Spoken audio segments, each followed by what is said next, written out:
स्थापकाय च धर्मस्य सर्वधर्मस्वरूपिणे अवतारवरिष्ठाय रामकृष्णाय ते नमः। जननीं शारदां देवीं रामकृष्णं जगद्गुरुम् पादपद्मे श्रित्वा प्रणमामि मुहुर्मुहुः। नमः श्रीयतिराजाय विवेकानन्दसूरये सच्चित्सुखस्वरूपाय स्वामिने तापहरिणे। ঠাকুর মা স্বামীজির প্রিয় ভক্ত ও অনুরাগী বৃন্দ, আজকের অনুধ্যানে আপনাদের সবাইকে আন্তরিক স্বাগত জানাচ্ছি এবং আশা করছি যারা নিয়মিত আমাদের সঙ্গে যুক্ত থাকেন আজকের অনুধ্যানে তারা আমাদের সঙ্গে যুক্ত রয়েছেন। আমরা শুরু করছি আজকের অনুধ্যান। আজকের অনুধ্যানের বিষয় হলো মুন্ডক উপনিষদ। এই উপনিষদটি আমরা ধারাবাহিকভাবে পাঠ করছি, ফলে আপনারাও আমাদের সঙ্গে রয়েছেন। আজ আমরা এই উপনিষদটির যে অংশ পূর্বে আলোচিত হয়েছে তার পরবর্তী অংশ আজ আমরা আলোচনা এখন শুরু করছি।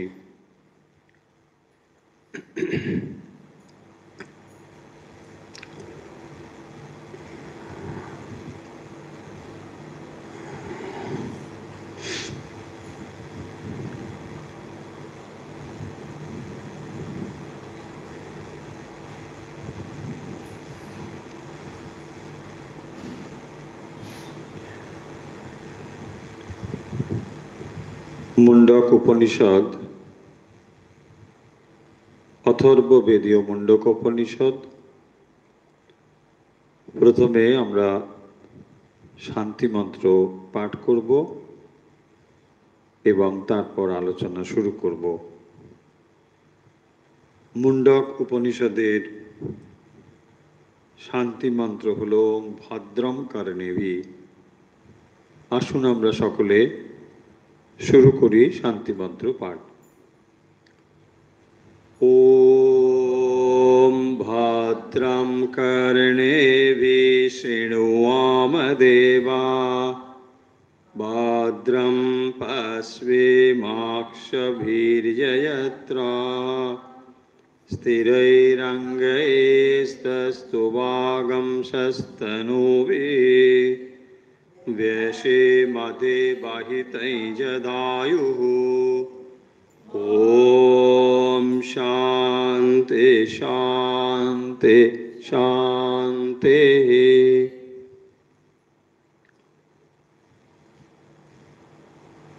মুন্ডক উপনিষদের যে বিষয় আলোচনা হচ্ছিল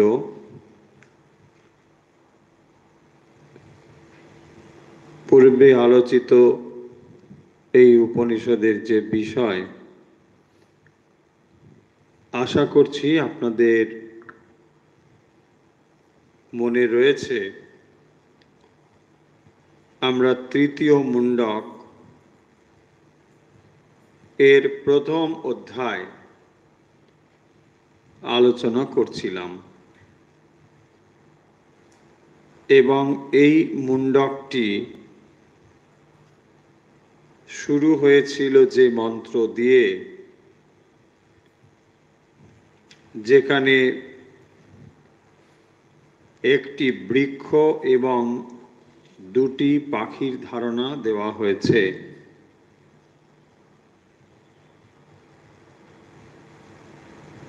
যে দুটি পাখি তা অবিকল একই রকম দেখতে হলেও একটি পাখি নানা রকমের ফল গ্রহণ করছে এবং অন্য পাখিটি কোনো ফল গ্রহণ না করেই কেবলমাত্র দেখছে বা দর্শন করছে। এই মন্ত্রে যে পরম সত্যটি তুলে ধরা হয়েছে তা হলো এই সংসার রূপ যে বৃক্ষ, তার মধ্যে যেন দুটো জিনিস বিদ্যমান, আবার একই রকম ভাবে এই দেহরূপ বৃক্ষেও একটি জীবাত্মা ও পরমাত্মা রূপে জীবাত্মা নানা রকমের ফল গ্রহণ করছে, পরমাত্মা কোনো ফল গ্রহণ না করেও তিনি কেবল দর্শন করছেন। এই ভাবটি এই মন্ত্রে বলা হয়েছে এই কারণে যে জীবাত্মা এবং পরমাত্মার মধ্যে যে সম্বন্ধ, যা অন্য প্রসঙ্গে অন্য গ্রন্থ পাঠের সময় আমরা আলোচনা করেছি, যেখানে জীবাত্মা এবং পরমাত্মাকে অভিন্ন সম্পর্ক বলা হয়েছে, দুটির মধ্যে কোনো পৃথকত্ব নেই, অথচ আপাতভাবে এ দুটির মধ্যে বিরোধ বা বিপরীত ভাব দেখা যাচ্ছে। যদিও দুটি একই রকম দেখতে, কিন্তু দুটির মধ্যে স্বভাবগত তফাৎ রয়েছে।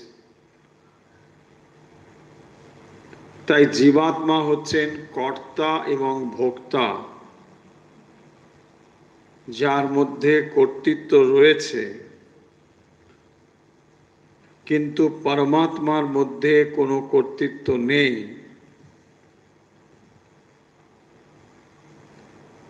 এবং এই যে জীবাত্মা এবং পরমাত্মার মধ্যে আপাত পার্থক্য বা বিরোধ, সমস্ত সাধনার লক্ষ্য বা উদ্দেশ্য হল জীবাত্মা এবং পরমাত্মার মধ্যে যে কোনো বিরোধ নেই, এইটি সর্বৈব রূপে উপলব্ধি করা।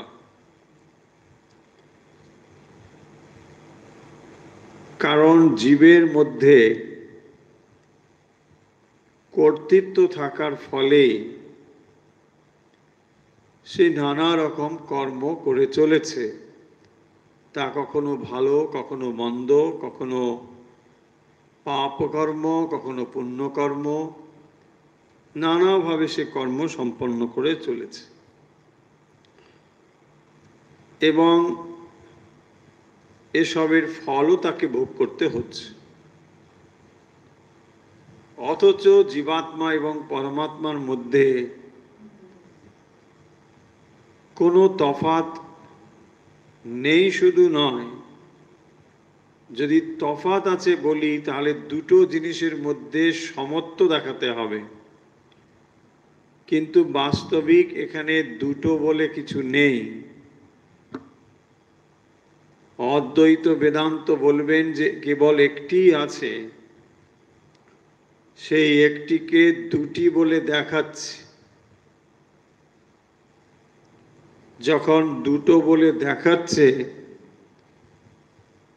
তখন এই দুটোর মধ্যে কোনো সিমিলারিটি আছে, একত্ব আছে, এটা বলার কোনো তাৎপর্য নেই। যদি দুটি না থাকে, তাহলে এই যে দুটো দেখাচ্ছে, এটি আপাত দেখাচ্ছে। কারণ যে অখণ্ড সত্তাকে বিভাজিত করা যায় না, অথচ তাকে বিভাজিত বলে দেখছি, এটি কেবল ব্যবহারিকভাবে তাকে আমরা দেখছি, কিন্তু এটি আসলে এক। এই কথাটি এখানে বোঝানোর জন্যে প্রথম মন্ত্রে তৃতীয় মুণ্ডকে এই কথা বলা হয়েছে, সমানে বৃক্ষে ইত্যাদি। পরবর্তী যে মন্ত্র, সেখানেও বলা হচ্ছে যে এই যে সমানে বৃক্ষে, মানে একই বৃক্ষে যে দুটি পাখি, তা একই রকম হওয়া সত্ত্বেও একটি নিমগ্ন রয়েছে অনিশয়া শোচতি মুহ্যমানঃ। এবং এই যে দ্বিতীয় মন্ত্রে যেটি বলা হচ্ছে,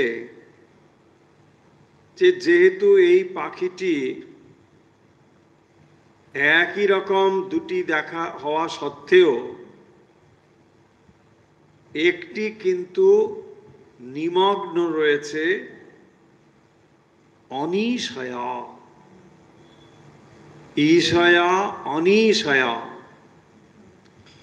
এবং যেহেতু সে অনিশা, ঈশ থেকে ভিন্ন, তাই সে যেন কর্তা হয়েছে। তার ফলে শোচতি মুহ্যমানঃ, সে শোক করছে। আর একটি জুষ্টম যদা পশ্যতি অন্যম ঈশম,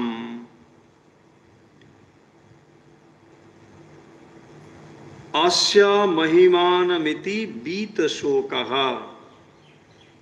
তো যে পাখিটি এইভাবে মুহ্যমান হয়ে রয়েছে, সে অত্যন্ত আসক্ত হয়েছে সংসাররূপ বৃক্ষে। আবার অন্যদিকে সে যখন দেহ থেকে স্বতন্ত্র ঈশ্বরকে এবং তার যে মহিমা, তাকে যদি সে দর্শন করে, তখন সমস্ত শোক থেকে মুক্ত হয়ে যায়।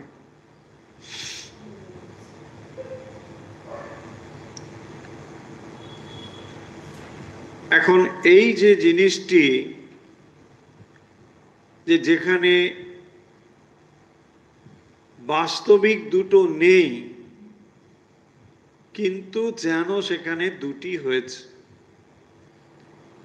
আর যেহেতু দুটি বলে বোধ হচ্ছে,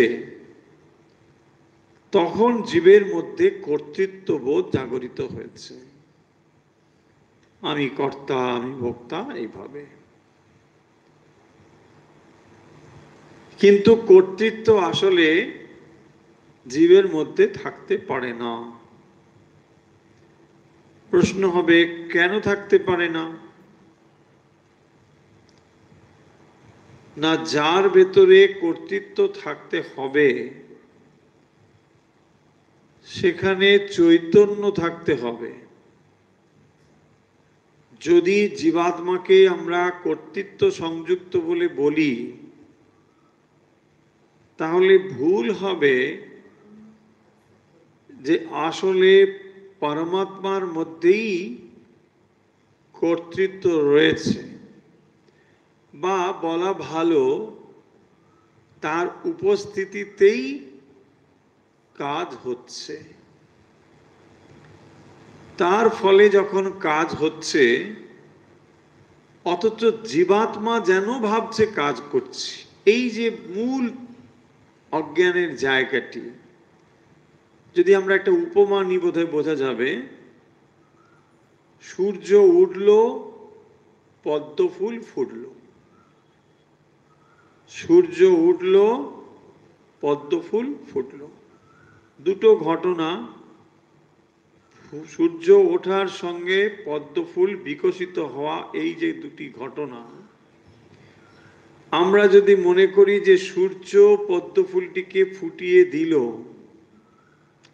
এটা একদিক থেকে সত্য, একদিক থেকে সত্য নয়। কারণ সূর্য উঠলে অনেক কিছুই ঘটছে। তিনি কেবল সূর্য এই পদ্ম ফুলকে ফুটিয়ে দিচ্ছেন তা তো নয়। সূর্য কেবল উঠেছে, তার সঙ্গে এই সমস্ত জিনিসগুলো ঘটছে। এখন এই পদ্ম ফুল যদি মনে করে যে আমি বিকশিত হলাম, তাহলে তার ভেতরেই কর্তৃত্ব তৈরি হলো। অথচ দেখুন, সূর্য ওঠার ফলেই পদ্ম ফুলটি বিকশিত হচ্ছে। ঠিক সেই রকম ভাবে পরমাত্মা আপনার ভেতরে থাকার ফলে আপনার দেহ মন বুদ্ধিতে ক্রিয়াশীলতা দেখা যাচ্ছে, আপনার ভেতরে সক্রিয়তা দেখা যাচ্ছে। আপনি চিন্তা করছেন, কাজ করছেন, যা কিছু করছেন। তাহলে এই যে যা কিছু আপনি করছেন, যদি এর দায়ভার আপনি নিজে নিয়ে নেন, তাহলে এর কর্তৃত্ব ভোক্তৃত্ব আপনার কাছে আসতে বাধ্য। অথচ দেখুন, এই কর্তৃত্ব যদি আমরা আগের উপমায় দেখি, সূর্য উঠল, ফুল ফুটলো, বাকি সব কাজ হচ্ছে। তাহলে সূর্য তাকে সরাসরি কর্তৃত্ব করছেন তা নয়, তিনি কেবল উঠেছেন, ঈক্ষণ দর্শন, তিনি উঠেছেন, ব্যাস। তার ওঠাতেই জগতের মধ্যে একটা চঞ্চলতা দেখা দিয়েছে। তাহলে এই চঞ্চলতা সূর্যের বিদ্যমানতার ফলেই ঘটেছে, কিন্তু তার মানে এই নয় যে নিজে নিজে এটা কেউ করছে। এই কথাটি শ্রীরামকৃষ্ণ উপমা দিয়ে বলছেন যে একটি হাঁড়িতে নিচে আগুন দিয়ে যদি আলু পটল তার মধ্যে থাকে, তাহলে আলু পটলগুলোকে আমরা লাফাতে দেখছি। তাহলে আলু পটল যদি মনে করে আমি নিজে নিজে লাফাচ্ছি, সেটা যেমন হাস্যকর মনে হবে, এক্ষেত্রেও ঠিক তাই। জীবের মধ্যে যে কর্তৃত্ব সে অনুভব করছে, আসলে সেটি পরমাত্মা সংযুক্ত হওয়ার ফলেই ঘটছে। এই বোধ থাকে না বলে জীব নিজেকে কর্তা বলে মনে করে। সবাই কর্তা হতে চায়। কালাকালের কর্তা এলে এ কর্তারে দেবে ফেলে, তাই না? তা কালাকালের কর্তা যখন আসবে, তখন এই কর্তা বলছে আর এ কর্তা কিছুই করতে পারে না। কর্তা কর্তা তখন অকর্তা। তো যত সময় সেই বোধটা নেই জীবের, তখন সে কি করে? কর্তৃত্ব বোধ সে করতে থাকে, আমি কর্তা, আমি কর্তা। তো এই যে ব্যাপারটি, সেটি বলছেন এখানে একটু অন্যরকম ভাবে, যে একটি পাখি সে সর্বদা নিজেকে কর্তা বলে অনুভব করে সে সুখ এবং দুঃখ অনুভব করছে। অথচ অন্য একটি পাখি সে কিছুই করছে না। यदा जुष्टम अन्यम ईशम अस्य महिमानम पश्यति।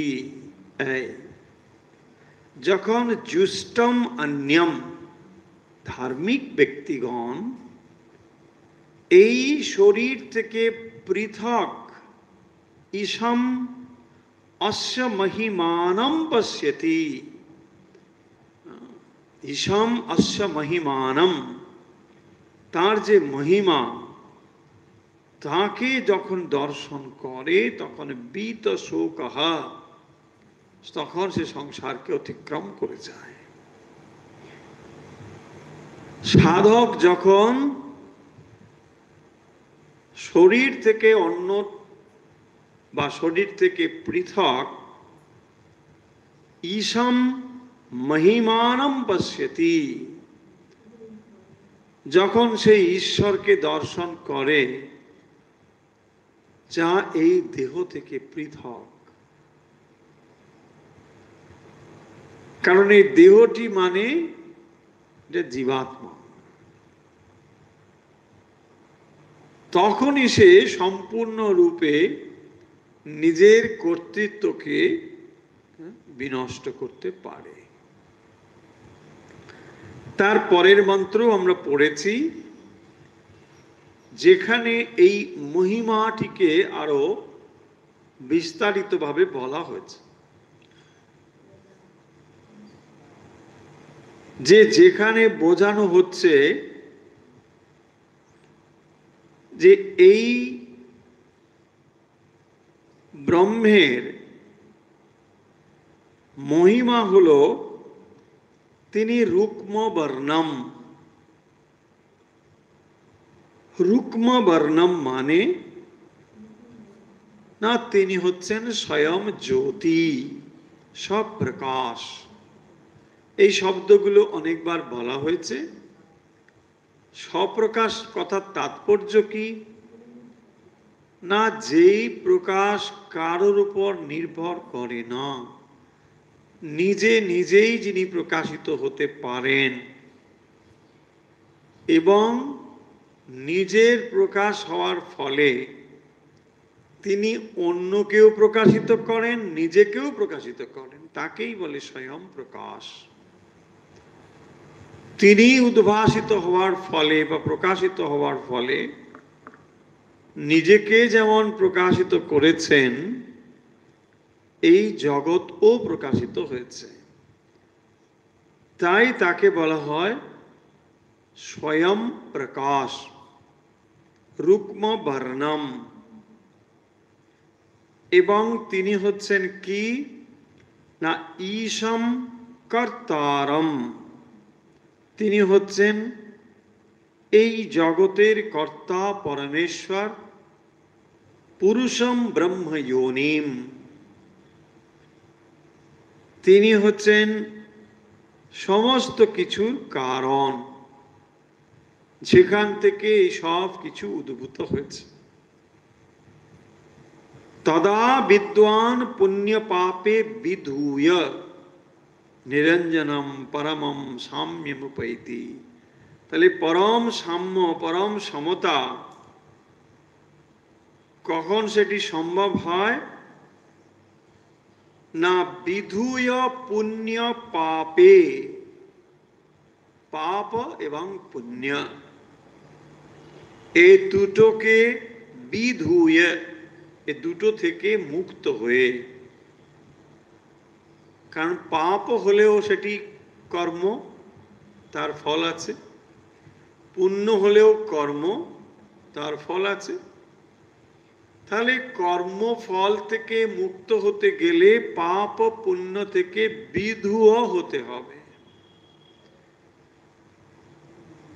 তাই বলছেন তদা বিদ্বান পুণ্য পাপে বিধূয় নিরঞ্জনঃ পরমম সাম্যমুপৈতি।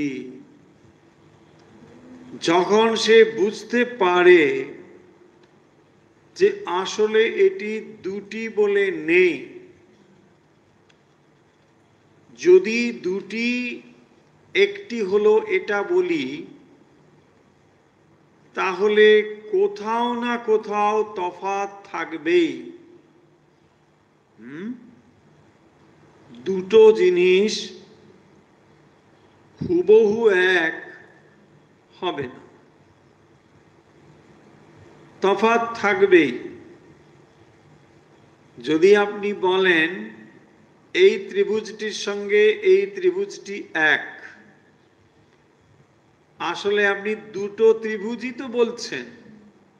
এটা একটা ত্রিভুজ, এটা একটা ত্রিভুজ, দেখ বাহু বাহু দেখাচ্ছেন, এই বাহুটা এই বাহুটা, ওটা ঠিক আছে, কিন্তু ওখানে পৃথকত্ব রয়েছে, এখানে কোনো পৃথকত্ব নেই।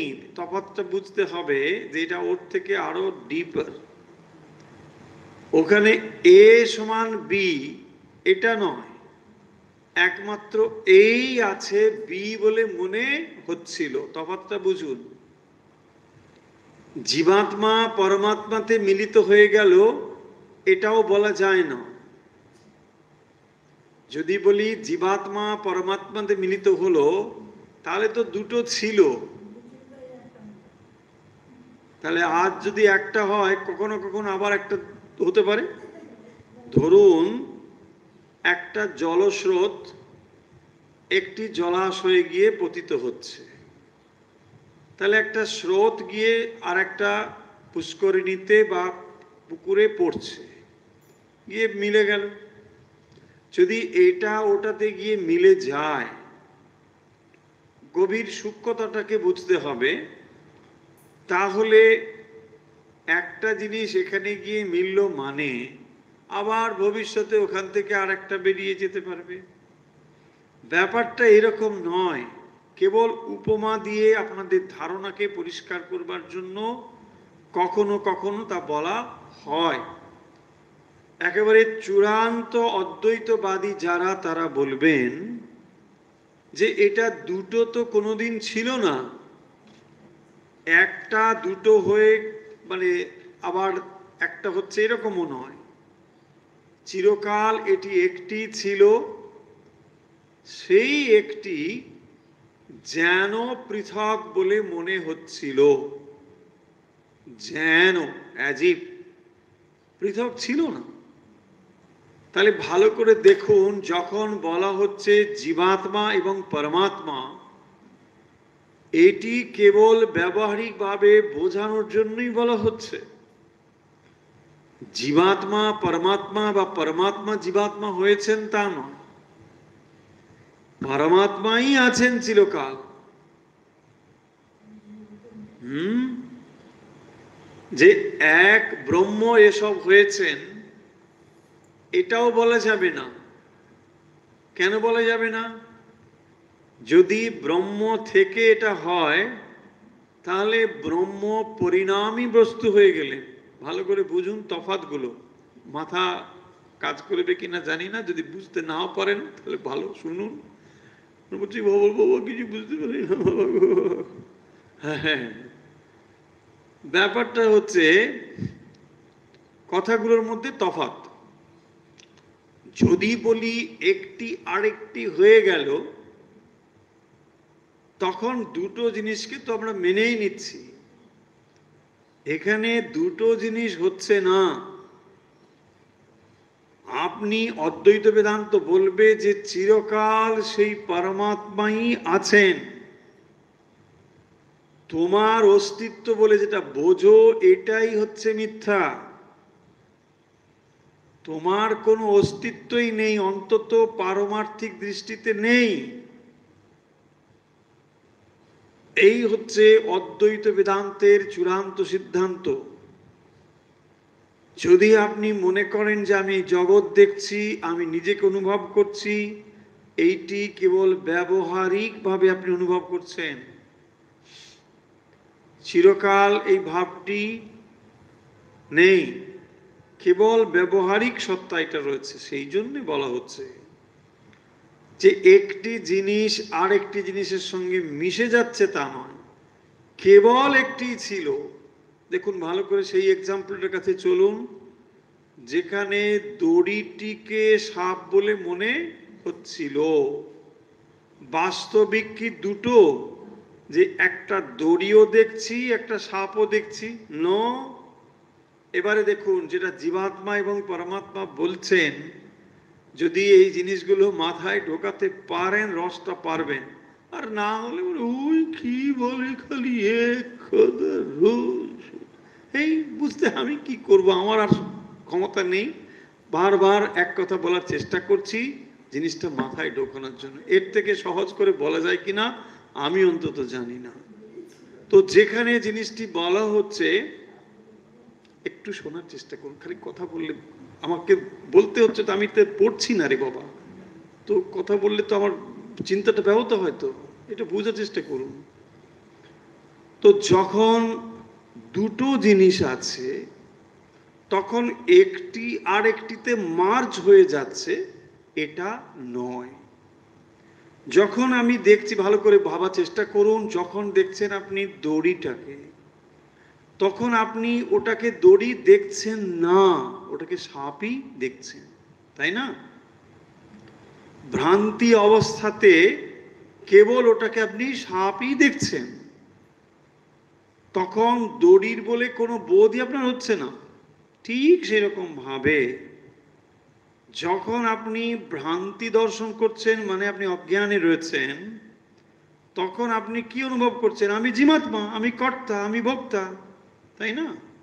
আপনি নিজেকে কি মনে করেন? আমি কর্তা, আমি ভোগ করছি, আমি করতে পারি, এই যে অহম অহম চলছে। তাহলে যখন এইটা আমি দেখছি, এইটা কি তখন দড়িটা আবার যখন জ্ঞান হলো, তাহলে দড়িটা কি সাপ নাকি সাপটা দড়ি হয়ে গেল? না, ভ্রান্তিবশত আমি কেবল ওটাকে সাপ বলে ভাবছি। যা আছে চিরকাল তা আছে, ভালো করে বুঝুন। দড়িটা চিরকালই দড়ি আছে, দড়িটা সাপ হয়নি। দড়িটা সাপ হয়েছে? দড়িটা সাপ হয়নি। তাহলে জীবাত্মা পরমাত্মা হয়েছে, বা পরমাত্মা জীবাত্মা হয়েছে? ন, পরমাত্মা জীবাত্মা হননি। দেখুন, এই সূক্ষ্মতাগুলো একটু বুঝতে হবে, একটু ধৈর্য দিতে হবে। খুব বিরাট যে বুদ্ধি দরকার তা নয়, একটু ধৈর্য ধরলে তাহলে জিনিসটা বোঝা যাবে। তাহলে যখন আমরা বলছি পরমাত্মা আর জীবাত্মা, এটা কেন বলছি না, দুটো জিনিস বোঝানোর জন্য বলছি। কিন্তু আসলে কে আছে? পরমাত্মাই আছেন। আসলে কে আছে? দড়ি আছে। দেখুন, দড়ি সর্বদাই আছে। আমি কেবল অজ্ঞানবশত ওটাকে সাপ বলে ভয় পাচ্ছিলাম, তাই না? আমি যে এত সময় ভয় পাচ্ছি সাপ সাপ সাপ সাপ বলে, কেন? আমার অজ্ঞতার জন্য। তাহলে কি দড়িটা সাপ হলো না? দুইটা যেমন এই এই পয়েন্টটা যদি বুঝতে পারেন, it is very vital point. অদ্বৈত বেদান্তের এই চূড়ান্ত জায়গাটা বোঝার চেষ্টা করুন। বারবার এটাকে মনের ভিতরে নিয়ে এসে বিচার করে করে বুঝতে হবে। একবার বুঝে নিয়ে এটা পরীক্ষায় লিখে 90 পেয়ে গেলাম, এটা নয়। হয়ে গেছে, বুঝে গেছি, ও খালি আমার নো। যদি বোঝা হয়ে যায় এটা, তাহলে আপনার সেই রিয়েলাইজেশনটা হবে। যদি রিয়েলাইজেশন না হয়, তাহলে ওটা কেবল কর্ণে প্রবেশ করেছে, একমাত্র একটু শুনেছেন, আর কিচ্ছু হয়নি।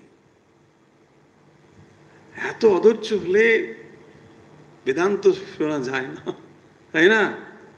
বলছে আমি না, দুধটা উগলে পড়বে তো আমি বেদান্ত শুনছি। আচ্ছা, এরকম করে বেদান্ত শুনতে হবে? হ্যাঁ, এটা করে শুনে নিয়ে তারপরে বলছে না দুধটা উতলে যাবে, তাড়াতাড়ি চলো দুধটা, এরকম হবে না। আগে তাহলে দুধটা বন্ধ করুন বা কিছু করুন, তারপর এটা শোনার চেষ্টা করুন। এরকম এদিক ওদিক করে হবে না। এক কাপ চা নিয়ে বসে ছাড়ো ছাড়ো, কি হবে না। দেখুন, একটু শুনতে খারাপ লাগবে বটে, কিন্তু সত্য আমাকে বলতেই হবে। আপনার মাইন্ডসেটটাকে যদি এটা শোনার প্রতি আগ্রহ না থাকে, কি করে এটা বুঝবেন? ঢুকবে কি করে যে এক কথা নয়, তফাৎটা কত রয়েছে বুঝুন। এই সূক্ষ্মতাটা তাহলে নিশ্চয়ই বুঝতে পারছেন যে যদি এখানে দুটো থাকতো, ভালো করে বুঝুন, যদি দুটো থাকতো তাহলে কি হতো? তাহলে জীবাত্মাটাও সত্য, পরমাত্মাটাও সত্য। না না না না না, আপনি যদি জীবাত্মাই হন, তাহলে কি করে পরমাত্মা হবেন আপনি? বুঝুন। বলছে না না না, এটা কি করে, দুটো আলাদা জিনিস। আচ্ছা, দুটো আলাদা জিনিসকে আমি মিশিয়ে দেবো, কি করে এটা হবে? আর তার ব্যবহার আলাদা, সবই আলাদা, তার মানে লক্ষণ আদি সবই আলাদা। কি করে? না, আপনি কি অনুভব করছেন? আমি কর্তা, আমি ভোক্তা, আমি দুঃখ পাচ্ছি, যন্ত্রণা পাচ্ছি, মানে কোথাও একটা সুচ পড়লে করে উঠছি। আবার ওদিকে পরমাত্মা কি বলছেন? না, তার কোনো শরীর নেই, হ্যাঁ, তিনি দুঃখ অনুভব করেন না, তিনি আনন্দ স্বরূপ, হ্যাঁ না, এত কথা বলছেন। তাহলে এত যে জিনিস, এই যে বিপরীত জিনিসগুলো, এ দুটো এক হবে কি করে? দুটো এক হবে মানে আসলে একটি আছে, দুটি কোনো কালে নেই। দেখুন কি মজা এখানে, কোনো কালে দুটো নেই। যদি দুটো থাকতো তাহলে তাকে এক করা যাবে না, একটাই আছে, দড়ি আছে। কিন্তু বিভ্রান্ত হওয়ার ফলে আপনার মনে ভয় জন্মাচ্ছে। এই যে জগতের প্রতি আপনি দুঃখ অনুভব করছেন, ভয়ের সঙ্গে ধরুন, তাহলে এই দুঃখটা কেন অনুভব করছেন? না, একটা জিনিসকে ভুলভাবে দেখার জন্যই আমার দুঃখটা হচ্ছে। আমি দড়িটাকে দড়ি না দেখে অন্য রূপে দেখছি বলেই আমার ভেতরে ভয় তৈরি হচ্ছে। যখনই আপনি আত্মবস্তুকে অনাত্ম রূপে দর্শন করছেন, এটাই ভয় হচ্ছে। সেই কথাই আগের মন্ত্রে বলছেন যে যখন আপনি এই জগতের সঙ্গে একেবারে মিশে গিয়েছেন, মগ্ন হয়েছেন, বিমগ্ন, নিমগ্ন, একেবারে মগ্ন হয়ে গেছেন, তো তখন কি হচ্ছে? আপনি কর্তা হয়ে গেছেন, ডাইলুটেড হয়ে গেছেন, বাস। তো তখন আপনার এই জগৎ ভোগ সব চলছে। তাই বলছেন এখানে যে যখন আপনি এই স্বরূপটি জানতে পারবেন, তখন এটা বুঝবেন যে জীবাত্মা বলে কোনো কালে কেউ ছিল না। জীবাত্মা যদি সত্য হতো তাহলে দুটো ইনফিনিট কি করে সত্য হয়? দুটো ইনফিনিট হতে পারে না, একটাই ইনফিনিট হবে। সেটাই বলছেন যে কখনোই এটা হতে পারে না, দুটো জিনিস কখনো হবে না। তাহলে আমরা এখন বোধহয় 3 নম্বরের পরে 4 নম্বর মন্ত্রটি আলোচনা করতে পারি। 3 নম্বর মন্ত্র আশা করি আমরা বুঝতে পেরেছি। এবার চলুন 4 নম্বর মন্ত্র।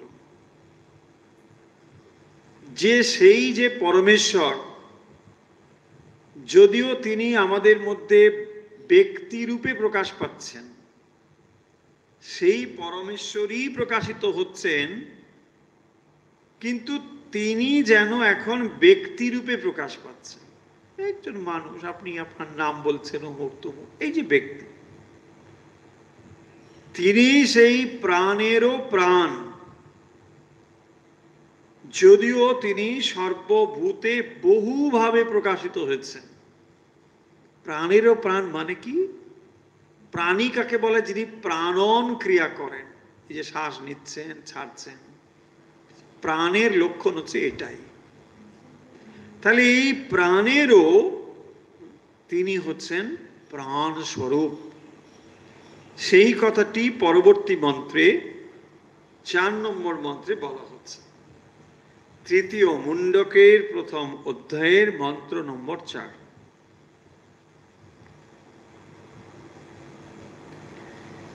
প্রাণো যেষায়া সর্বভূতৈর্বিভাতি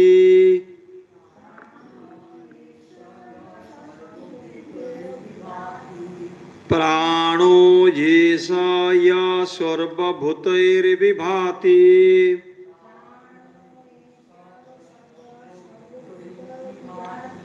বিজানন বিদ্বান ভবতে নাতিবাদী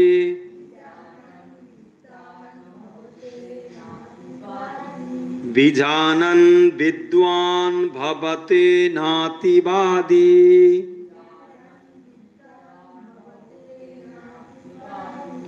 आत्मा क्रीड़ा आत्मरति क्रियावान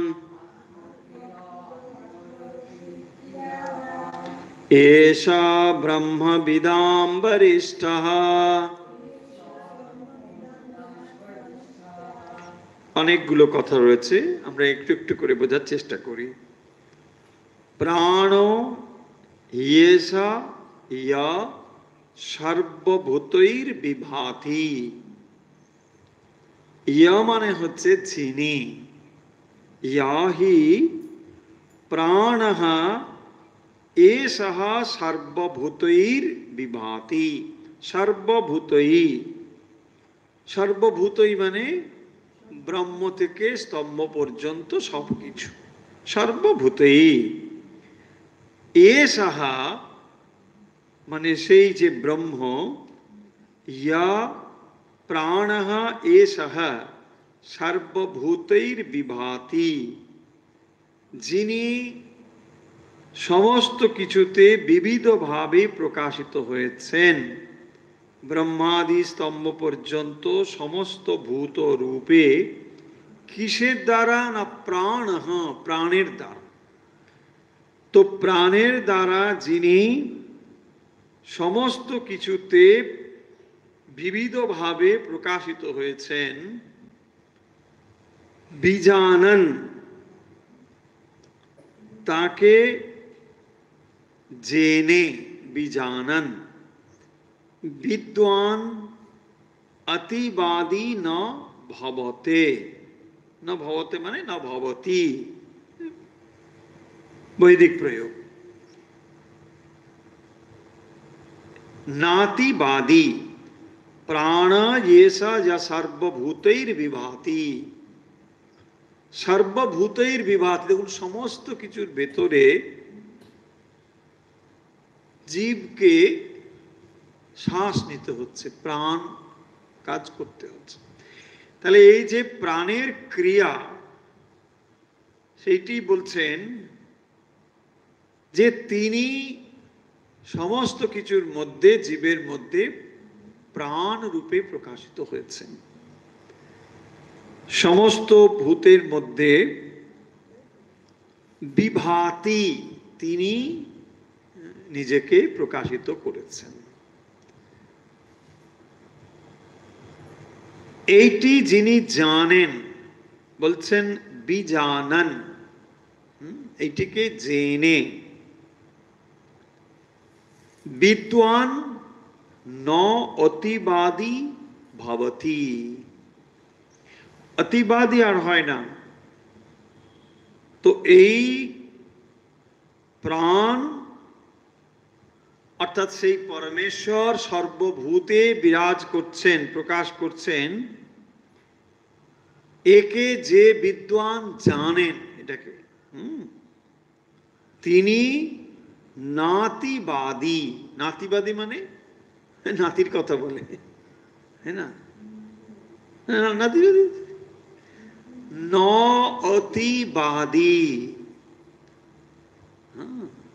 অতিবাদী। অতিবাদী মানে কি?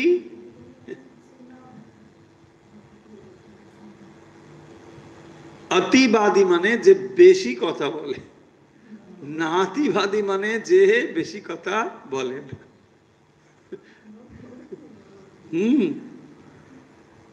এখানে উপনিষদ খানিকটা শ্লেষ ভাবে বলছেন যে এই পরমেশ্বর যখন প্রকাশিত হয়েছেন প্রাণ রূপে সর্বদেহে, যে বিদ্বান এইটিকে জানেন, তিনি আর অযথা বকর বকর করেন না। এইটা যদি বলা হতো বাংলা করে, এরকমই হবে।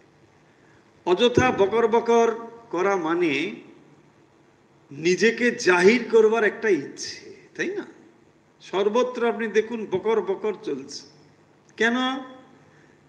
ভেতরের প্রচ্ছন্ন ভাবটি হলো এই যে আমাকে দেখো আমি কত জানি, তাই না? বকর বকর, অযথা বকর বকর। এখানে সেই জন্য উপনিষদ বলছেন নাতিবাদী, যিনি এটা জানেন। তাহলে সেই পরমেশ্বরই যখন নিজেকে প্রকাশ করেছেন, তার থেকে আর মহান বা বড় কে আছে? তার থেকে যদি মহান আর বড় কিছু না থাকে, তাহলে নিজেকে জাহির করবার কি মানে? যখনই কেউ অপরের কাছে নিজেকে জাহির করতে চেষ্টা করছেন, তখন প্রচ্ছন্নভাবে তার মনে এটা কাজ করছে যে আমি জানি তুমি জানো না, তাই নয় কি? আমি কত মহান, তুমি কত অল্প, এই তো ভাব থাকে। যদি না থাকে তাহলে শুধু বকর বকর কেন করবে? দেখুন কোন স্তরের কথা বলা হচ্ছে সেটা মনে রাখুন। এটাকে জাগতিক স্তরে বলে একটা আবার অন্য ব্যাখ্যা, অন্য মিনিং টিনিং করে ফেলবেন কিনা। এই জন্য এগুলো বলার সময় খুবই চিন্তা করতে হয়, যে ভুল বুঝতে পারেন, আসল জিনিসটা মাটি হয়ে যেতে পারে, বহু কিছু হতে পারে। কারণ এই এত পিওর জিনিসগুলোর ভেতরে আছে যে সেই পিওরিটি আমাদের ভেতরে না থাকলে এর অর্থগুলো অন্যরকম ভাবে ব্যাখ্যাত হতে পারে। হ্যাঁ, সম্ভাবনা বহু রকম আছে। তার মানে কি বলছেন? যে যিনি সর্বভূতে প্রকাশিত হয়ে আছেন, আর যিনি প্রকাশিত হওয়ার ফলে প্রাণন ক্রিয়া চলছে, প্রাণের ক্রিয়াটা চলছে, তাহলে তিনি তো সবের ভেতরে তাকেই দর্শন করছেন। তাহলে এইটা করে তিনি কি করবেন না? বিজানন বিদ্বান ভবতি নাতিবাদী। তিনি আর অযথা কেন কথা বলবেন? অযথা কথা বলার দরকার নেই। কেন তিনি অযথা কথা বলবেন? দেখবেন আমরা যে অযথা কত কথা বলি, সেগুলো যদি অন্তত আমরা সচেতনভাবে পরিহার করি, জীবনে অনেক কিছু করা সম্ভব। অযথা কিছুই নেই, তার সঙ্গে একটা কোনো কথা হবে, সেটা একটা অন্য অর্থ হলো, সেটা শত্রু হয়ে কত কিছু, কোনো মানে হয় না। কারণ আসলে যেটা বলা হয়েছে এই পারমার্থিক স্ট্যান্ড পয়েন্ট থেকে, সেটা হলো এই, এটা কোনো ব্যবহারিক বা জাগতিক স্ট্যান্ড পয়েন্ট থেকে বলা হচ্ছে না। তার মানে প্রত্যেকটি জীবের মধ্যে সেই ব্রহ্ম বিরাজমান থাকার ফলে জীব যেমনই প্রকাশিত হোক না কেন, আসলে তার ভেতরে ব্রহ্ম রয়েছেন। প্রকাশটা যেমনই হোক না কেন, একটা বাল্ব ধরুন কম ওয়াটের, 5 ওয়াটের বাল্ব, ছোট জ্বলছে, আর একটা বেশি ওয়াটের বাল্ব ভালো জোরে জ্বলছে, ঠিকই আছে, কিন্তু তার মতে সেটা তো ঠিকঠাকই জ্বলছে, তার অবস্থায় সেটা ঠিক জ্বলছে। ইলেকট্রিসিটির কোনো তারতম্য আছে কি? নেই। যে যেটাকে যেমন ভাবে ম্যানিফেস্ট করেছে, এই স্ট্যান্ড পয়েন্টে বলা হচ্ছে যে তাহলে এইটা নিয়ে তোমার এত বিভাজন, এসব ভাবার দরকার কি? তুমি যার উপাসনা করো তিনি তো সব প্রাণীর মধ্যে বিরাজমান। এইটা কি তুমি দেখার চেষ্টা করছো, না শুধু বকর বকর করো? তাই না? শুধু বকর বকর, অযথাই শুধু কথা। এইটাই উপনিষদ খানিকটা শ্লেষপূর্ণভাবে বলছেন। প্রাণো যেষয়া সর্বভূতৈর বিভাতি বিজানন বিদ্বান ভবতে নাতিবাদী।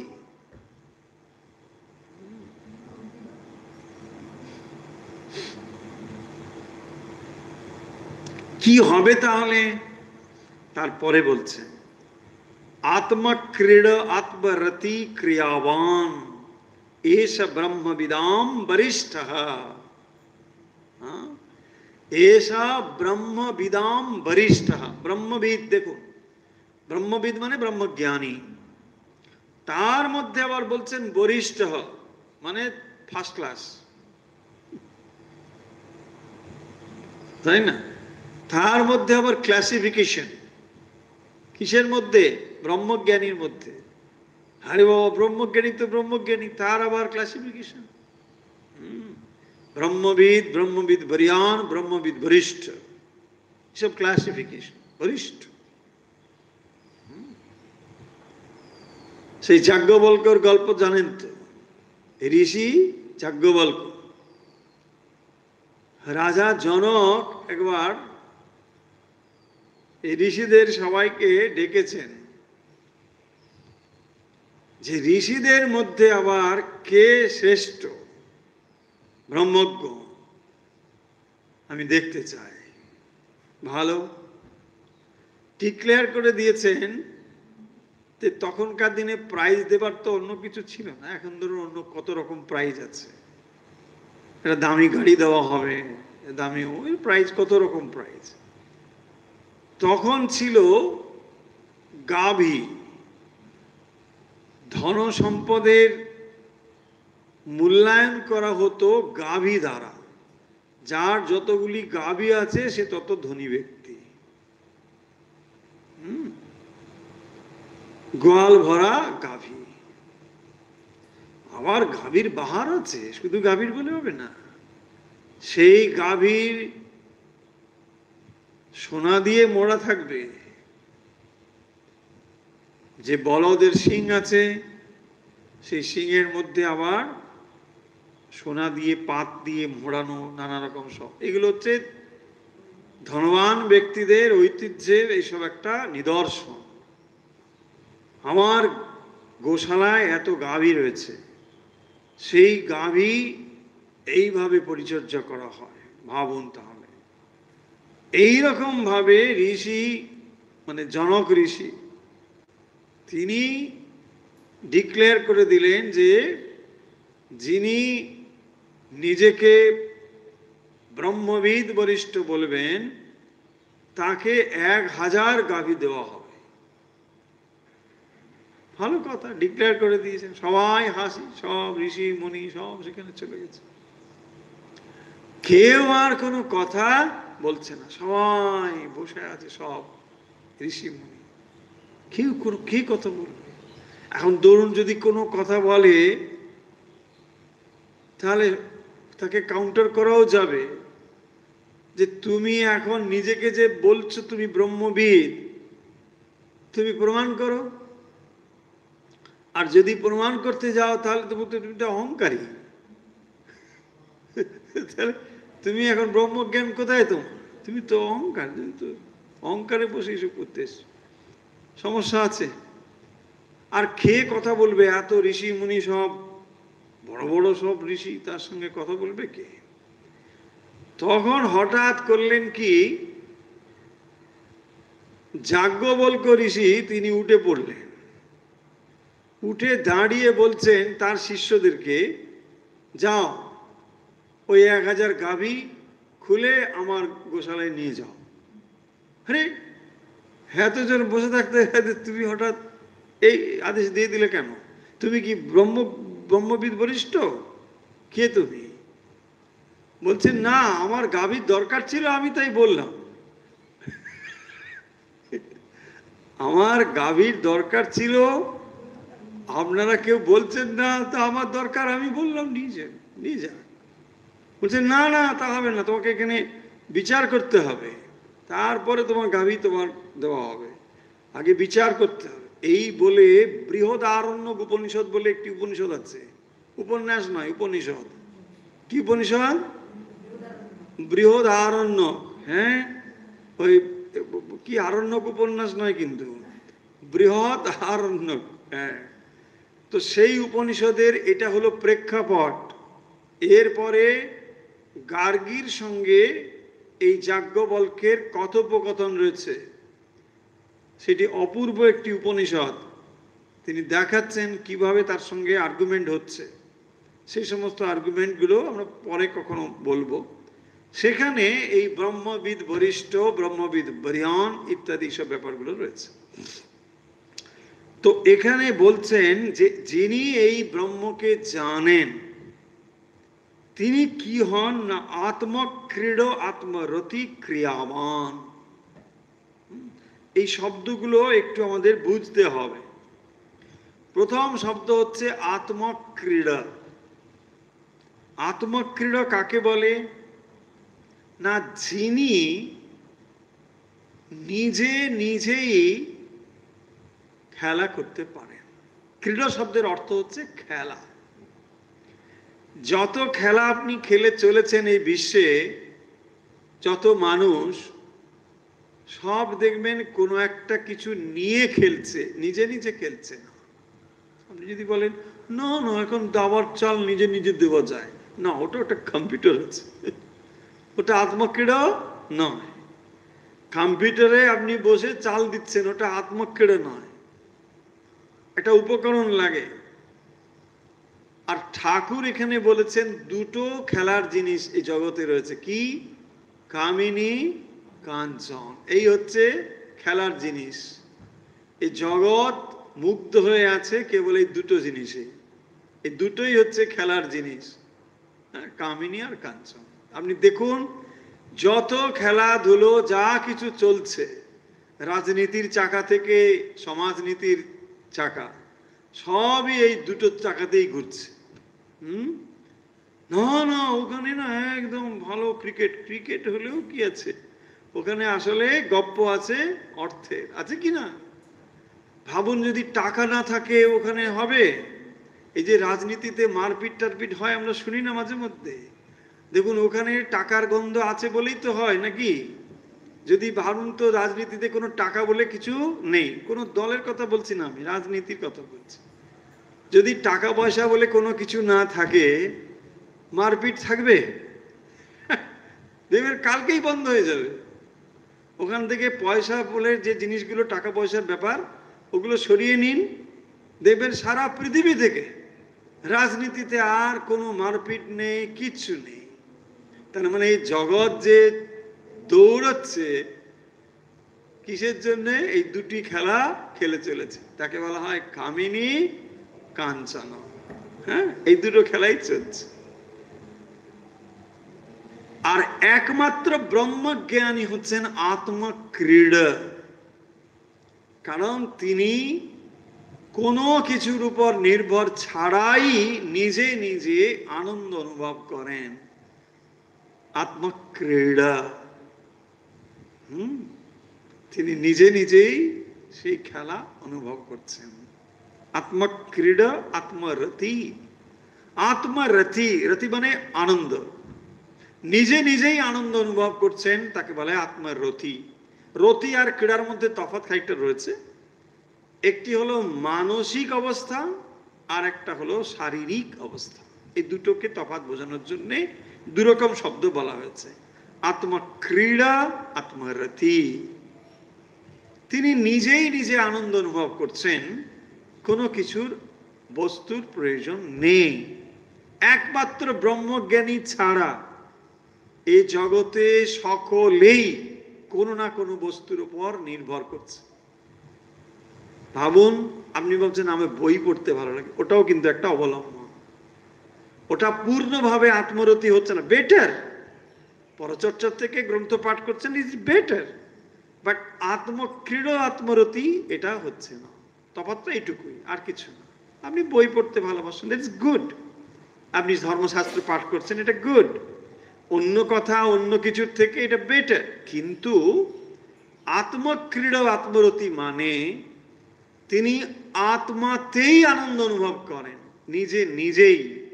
তার ভেতরে এত আনন্দের জিনিস রয়েছে, মানে আনন্দের নির্ঝর ফোয়ারা সেখানে খুলে গিয়েছে, সেই আনন্দ তিনি অনুভব করছেন।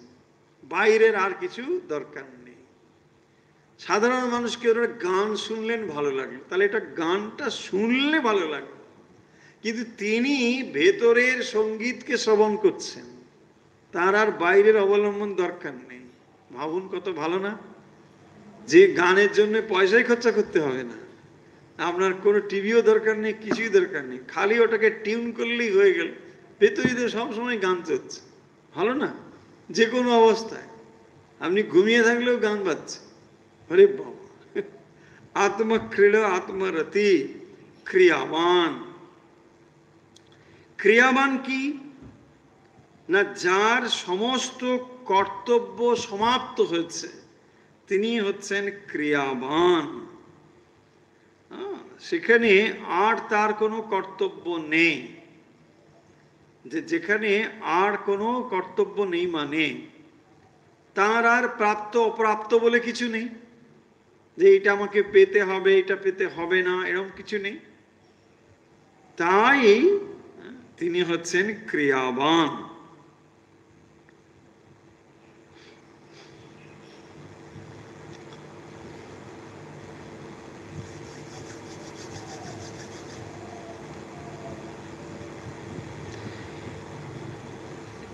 এইভাবে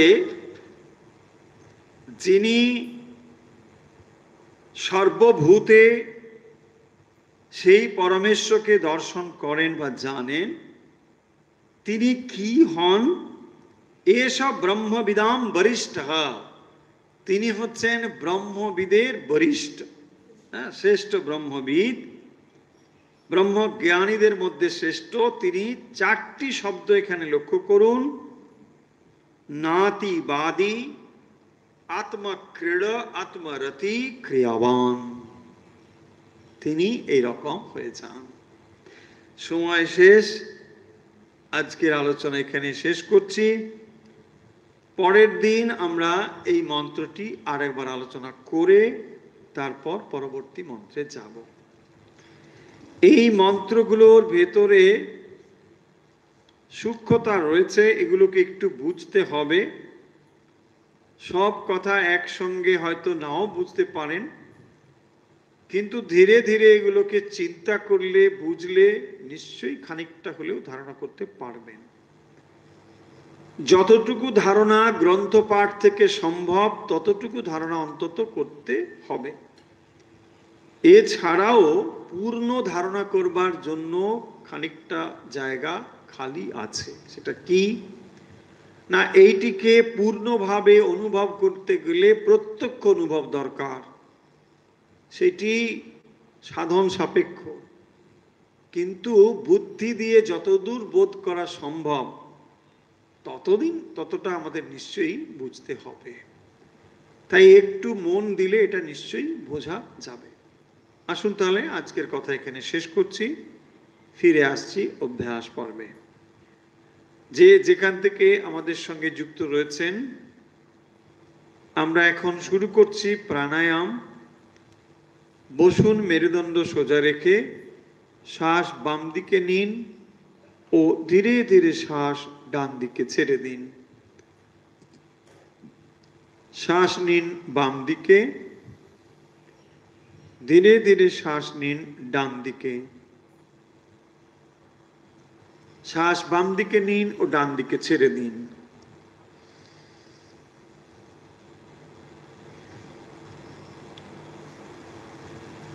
শ্বাস নিন বাম দিকে ধীরে ধীরে ও শ্বাস ছেড়ে দিন ডান দিকে ধীরে ধীরে।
হয়েছে, রিল্যাক্স।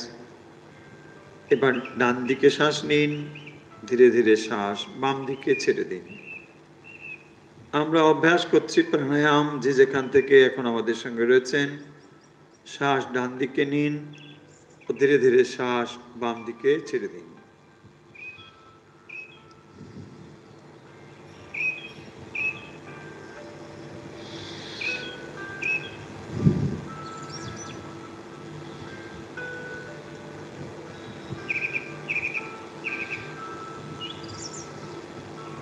শ্বাস ডান দিকে নিন ও ধীরে ধীরে শ্বাস বাম দিকে ছেড়ে দিন।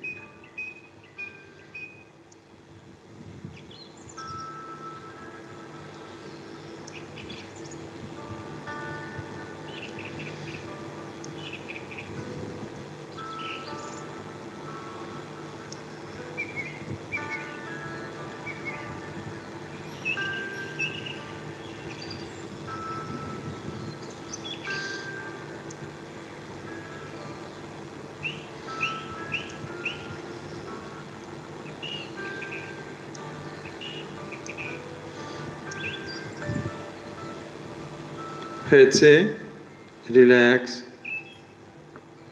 এখন শ্বাস নাক দিয়ে নিন ও ধীরে ধীরে শ্বাস মুখ দিয়ে ছেড়ে দিন। শ্বাস ভরে নিন নাক দিয়ে, এবার ধীরে ধীরে শ্বাস ছেড়ে দিন মুখ দিয়ে।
হয়েছে, রিল্যাক্স। এখন আমরা সমবেতভাবে করব ওঙ্কার। যে যেখান থেকে আমাদের সঙ্গে এই মুহূর্তে রয়েছেন আসুন, আমরা এখন করছি ওঙ্কার।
হরি ওম তৎসৎ।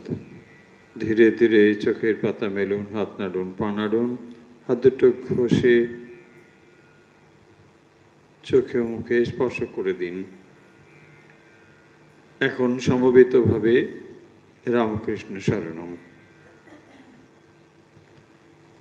রামকৃষ্ণ শরণম, রামকৃষ্ণ শরণম, রামকৃষ্ণ শরণম। জয় জয় রামকৃষ্ণ শরণম, রামকৃষ্ণ শরণম, রামকৃষ্ণ শরণম। রনে हि केवलं कृपा हि केवलं, कृपा हि केवलं शरणे, कृपा हि केवलं, कृपा हि केवलं, कृपा केवलं शरणे। रामकृष्ण शरणं, रामकृष्ण शरणं, रामकृष्ण शरणं।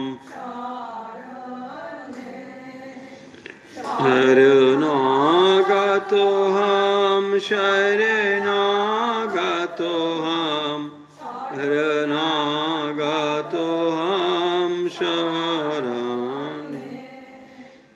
शरणागतोऽहं, शरणागतोऽहं, शरणागतोऽहं शरणे।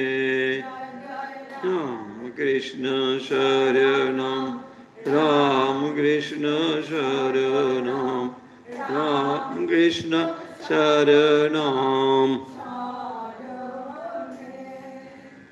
नमो श्री गुरवे, नमो श्री गुरवे, नमो श्री गुरवे, नमो नमो, नमो श्री गुरवे, नमो श्री गुरवे, नमो श्री गुरवे, नमो नमो।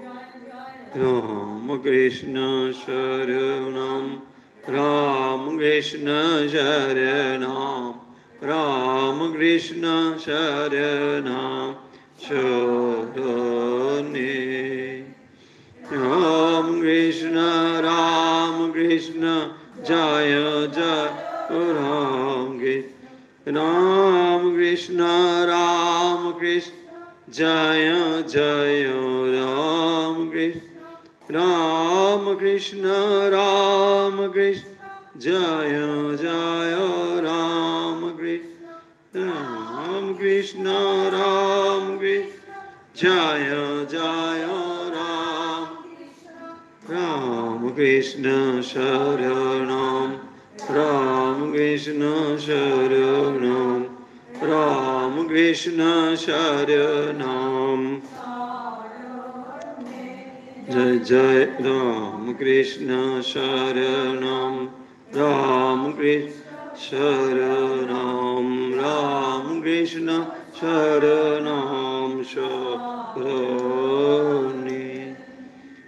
जय श्री गुरु महाराज जी की जय, जय महामाई की जय, जय स्वामी जी महाराज जी की जय, जय गंगा माई की जय। আজকের মতো অনুধ্যান ও অভ্যাস এখানে শেষ হলো। এখন সময় আজকের প্রশ্নের। আজকের প্রশ্ন হলো, ব্রহ্মবিদ বরিষ্ঠ কথার অর্থ কি? ব্রহ্মবিদ বরিষ্ঠ কথার অর্থ কি? উত্তর পাঠিয়ে দিন হোয়াটসঅ্যাপে। আমাদের হোয়াটসঅ্যাপ নাম্বার 9903985960। তাহলে আজকের মতো বিদায় নিচ্ছি। যে যেখান থেকে আমাদের সঙ্গে যুক্ত রয়েছেন, ঠাকুরমা স্বামীজির ভক্ত অনুরাগী, আপনাদের শারীরিক মানসিক আধ্যাত্মিক বিকাশ প্রার্থনা করে যে প্রার্থনা আমরা নিত্য করি, আজও সেই প্রার্থনা করছি। सर्वेत्र सुखिनो सन्तु सर्वे सन्तु निरामया सर्वे भद्राणि पश्यन्तु मा कश्चित् दुःखभाग् भवेत्। ओम शांति ओम शांति ओम शांति।